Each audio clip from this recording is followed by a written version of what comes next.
Hello,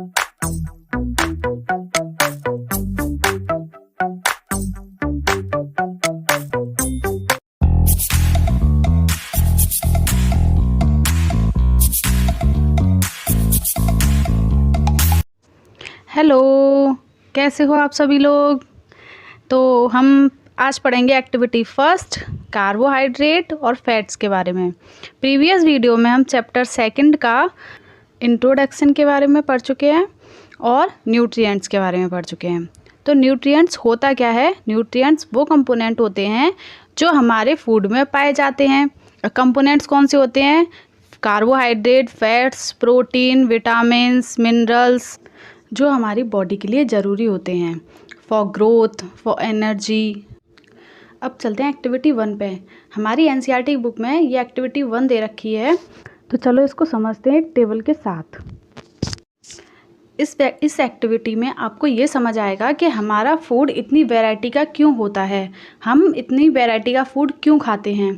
तो इस table में सबसे पहले दे रखा है रीजन्स और स्टेट और item of grains, item of dal, meat, vegetables and others. तो इसमें पहले स्टेट ली है पंजाब। तो पंजाब में कौन सी चीज़ खाई जाती है? मक्कई की रोटी। और सब्जी में खाई जाती है राजमा। वेजिटेबल्स में सरसों का साग। और अदर्स में वो कर्ड ले लेते हैं, घी ले लेते हैं। सेकंड है आंध्र प्रदेश, उधर आता है राइस, तुअर दाल एंड राजमा, कुंदरू, बटर मिल्क, घी और पिकल। अब हम ये सारी चीज़ें पढ़ क्यों रहे हैं? फॉर एग्जांपल के लिए जैसे हम एक नॉर्मल खाना ले लें, उसमें हम कौन कौन सी वैरायटी का खाना खाते हैं? जैसे रोटी, सब्जी, दही, खीरा, अचार, कितनी सारी चीज़ें खाते हैं। तो ये सारी चीज़ें क्यों होती हैं? इसी क्यूरियोसिटी को जानने के लिए एक्टिविटी 1 बनाई गई है। हमने चैप्टर 1 में सीखा था कि हर स्टेट में अलग अलग खाना होता है। जैसे पंजाब में मक्कई की रोटी ज़्यादा खाई जाती हैं और आंध्र प्रदेश में राइस ज़्यादा खाया जाता है। तो ये अलग अलग वैरायटी हैं, पर जो कंपोनेंट्स मक्कई से मिल रहे हैं वही कंपोनेंट्स आंध्र प्रदेश वालों को राइस से मिल जाएंगे। और जो कंपोनेंट्स उन्हें राजमा की सब्ज़ी से मिल रहे हैं वही कंपोनेंट्स आंध्र प्रदेश वालों को तुअर दाल से मिल जाएंगे। इसलिए अलग अलग स्टेट में अलग अलग चीज़ें खाई जाती हैं, पर कंपोनेंट्स सेम होते हैं। यही इस एक्टिविटी में बताया गया है। फॉर एग्जांपल के लिए हम ले लें एमपी में टाइप ऑफ ग्रेन्स कौन सी खाई जाती है? वीट। उधर गेहूँ ज़्यादा खाया जाता है। तो आंध्र प्रदेश वालों को जो चीज़ राइस से मिल रही है वही एमपी वालों को वीट से मिल जाएगा। और दाल कौन सी खाई जाती है? वह तुअर और चना की दाल खाई जाती है ज़्यादा एमपी में। और वेजिटेबल्स ज़्यादा खाई जाती है लौकी। और अदर्स में हम डाल देंगे कर्ड और घी ज़्यादा खाया जाता है।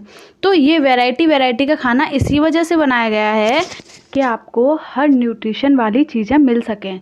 यानी कि कार्बोहाइड्रेट बहुत सारी चीज़ों में होता है, तो इस वजह से कार्बोहाइड्रेट मिल जाता है। फॉर एग्जांपल के लिए मान लो जैसे तिल के लड्डू में फ़ैट पाया जाता है।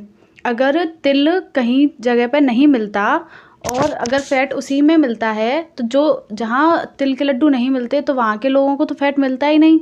इसीलिए वैरायटी का फूड बनाया गया है ताकि सब चीज़ों को, सब कंपोनेंट सब लोगों को मिलें, भले ही वो किसी भी स्टेट या रीजन के हों। हमको एक्टिविटी 1 में पढ़ाया गया है। तो जो नीचे बॉर्डर दे रखा है इसमें आपको, आप जहाँ के भी हो वहाँ का स्टेट लिखना है और वहाँ पर कौन सी चीज़ फेमस है वो लिखनी है। सब्जी कौन सी ज़्यादा वहाँ पे खाई जाती है वो लिखनी है। और अदर्स में ज़्यादा लोग क्या खाते हैं, आप दही खाते हो या घी ज़्यादा खाते हो, तो ऐसी चीज़ें आपको ये एक्टिविटी 1 में पूरी कंप्लीट करनी है। ये है एक्टिविटी फर्स्ट का एक important point. First, it may not be possible for some of us to eat such a variety of items most of the time. तो ये क्या बोल रहा है कि कभी कभी जो होता है हम सारी वैरायटी का खाना नहीं खा पाते। जैसे कभी कभी हमारी मम्मी सिर्फ खिचड़ी दे देती हैं, शाम को हम 2 रोटी खा लेते हैं। ऐसे ही तो अगर हम, ऐसा नहीं है कि सारे कंपोनेंट्स नहीं खाएंगे एक दिन में तो हमको कोई डेफिशिएंसी आ जाएगी। डेफिशिएंसी जब आती है जब हम लंबे समय तक वही एक चीज़ खाते रहते हैं, यानी कि सिर्फ दूध पिए जा रहे हैं, कुछ भी और नहीं खा रहे। तो जो दूध से मिलने वाले कंपोनेंट हैं वो तो मिल जाएंगे, जो और चीज़ों से मिलने वाले कंपोनेंट हैं वो हमको नहीं मिलेंगे। इसीलिए हमें लंबे समय तक स्किप नहीं करना है, पर ये भी नहीं कि हमको डेली सारे कंपोनेंट्स खाने हैं, सारी चीज़ें खानी है, सारी वैरायटी की चीज़ें खानी है। हमारी बॉडी इतना स्टोर करके रखती है कि आपको लंबे समय तक कोई भी डेफिशिएंसी नहीं होगी किसी भी न्यूट्रिएंट्स की, पर आपको खाना चाहिए प्रॉपर वे में सारे कंपोनेंट। ये एक क्वेश्चन था हमारी एनसीईआरटी की बुक में। Do you think that our body needs different kind of food for special purpose? यही तो हम बहुत देर से पढ़ रहे हैं कि हमारी बॉडी को सारी वैरायटी का खाना ज़रूरी होता है, तो इसका आंसर है यस, हमको ज़रूरी होता है सारी वैरायटी का खाना। आई होप कि आपको अब समझ में आ गया होगा कि फूड वैरायटी कितनी तरीके की क्यों होती हैं। अब नेक्स्ट हम चलते हैं कार्बोहाइड्रेट पर। कार्बोहाइड्रेट को हम कार्ब्स भी बोलते हैं और ये होता है शुगर मॉलिक्यूल्स। कार्बोहाइड्रेट और carbs are sugar molecules. Our body break down carbohydrate into glucose. जो हमारी बॉडी होती है वो कार्बोहाइड्रेट को ग्लूकोज में ब्रेक डाउन करती है। जो हमारी बॉडी का ग्लूकोज लेवल बढ़ता है वो कार्बोहाइड्रेट की वजह से बढ़ता है।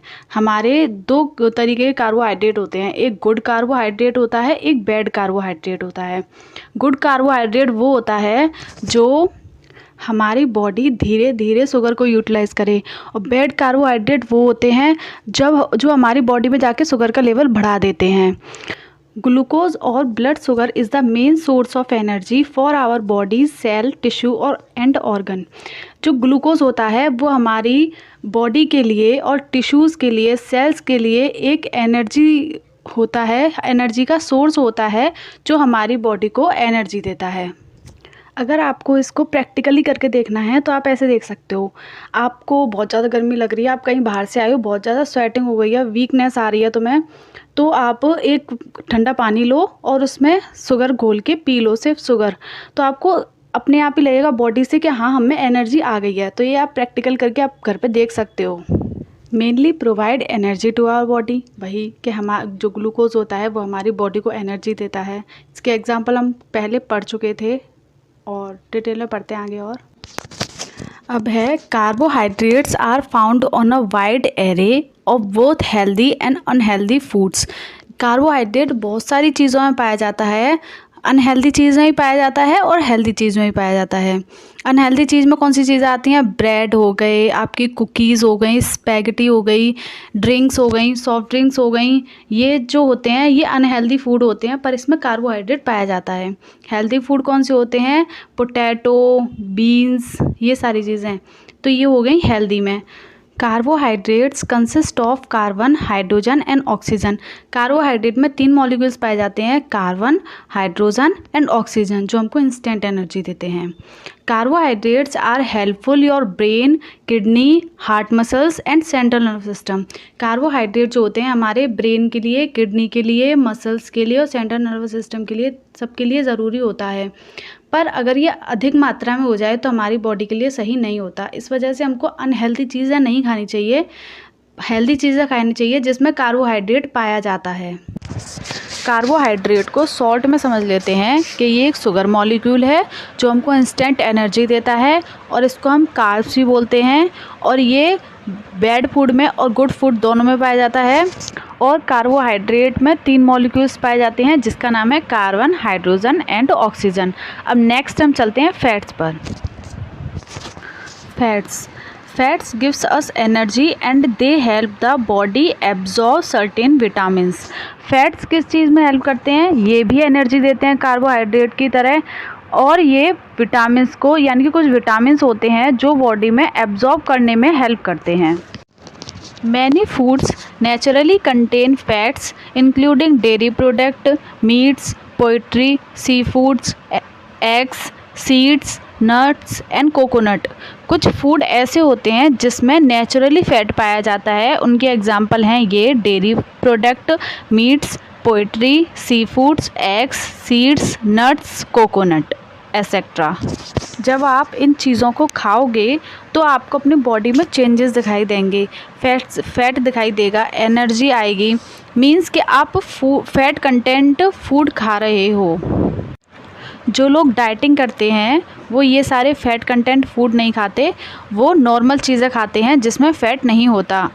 जिन लोगों को अपना वज़न बढ़ाना हो या फिर ठीक रखना हो, मेंटेन करके रखना हो, तो ये फ़ैट वाली चीज़ें खा सकते हो आप, पर कम खाओ, ज़्यादा नहीं। बेसिकली जो फ़ैट होता है वो एनर्जी गिविंग फूड है और कुछ सर्टेन विटामिन्स को एब्जॉर्ब करने में हेल्प करता है, यानी कि कुछ विटामिन्स को एब्जॉर्ब करने में हेल्प करता है। ये है फ़ैट। अब नेक्स्ट हम पढ़ते हैं protein. Protein are required for growth and repairing of tissues in our body. जो प्रोटीन होती है वो हमारी ग्रोथ में और टिश्यूज़ की रिपेयरिंग में हेल्प करती है। मान लो हमारे कहीं चोट लग गई और हमारा टिश्यू ख़राब हो गया उस जगह का, तो उस जो टिश्यू की रिपेयरिंग में हेल्प करेगा तो प्रोटीन हेल्प करेगी। जब हमारे कहीं चोट लग जाती है तो हमें डॉक्टर बोलते हैं कि ये चीज़ खाओ, दालें खाओ, खिचड़ी खाओ, तो इसलिए बोलते हैं ताकि हमें अच्छी मात्रा में प्रोटीन मिल सके और जहाँ पर हमारी चोट लगी है वो अच्छे से रिपेयर हो सके। The help in building new tissue, और नए टिश्यू को भी बनाने में हेल्प करती है। Our body needs protein for building muscles and repairing worn out tissue. और जो हमारी प्रोटीन होती है वो हमारी मसल्स को भी और टिश्यू को, जो ख़राब हो चुके होते हैं उन टिश्यू को अच्छे से बनाने में, दोबारा रिपेयर करने में हेल्प करती है। और सोर्स क्या क्या होते हैं, किन किन चीज़ों से हमको प्रोटीन मिलता है? Fish, egg, guava, milk, apricot, kiwi, cherries, ये होते हैं हमारे सोर्स जिनसे हमको अच्छी मात्रा में प्रोटीन मिलता है। ये तो हो गए नॉन वेजिटेरियन, एग, फ़िश। और जो वेजिटेरियन होते हैं उनको किन चीज़ों से मिलता है? वेजिटेबल्स में भी प्रोटीन पाया जाता है। Broccoli, spinach, potato, sweet potato and sprouts. अब आप अगर प्रोटीन को शॉर्ट में समझें तो प्रोटीन होता है जो ग्रोथ में हेल्प करता है और जो टिश्यू को रिपेयर करता है। अगर टिश्यू कोई डैमेज हो जाए तो उसको अच्छे से रिपेयर करने में प्रोटीन हेल्प करता है। और ये सोर्स ऑफ मिल्क है, एप्रिकोट है, चेरीज़ हैं, फ़िश है, और वेजिटेबल्स में broccoli, spinach, potato, sweet potato and sprouts. आज के लिए इतना ही। कल हम पढ़ेंगे कि अगर हमें न्यूट्रिएंट्स को डिटरमाइन करना हो तो कौन कौन से टेस्ट करने चाहिए, और मिनरल्स क्या होता है, डाइटरी फाइबर्स क्या होते हैं, और बैलेंस डाइट क्या होती है, हम बैलेंस डाइट क्यों रखनी चाहिए, इन सब के बारे में पढ़ेंगे। Thank you.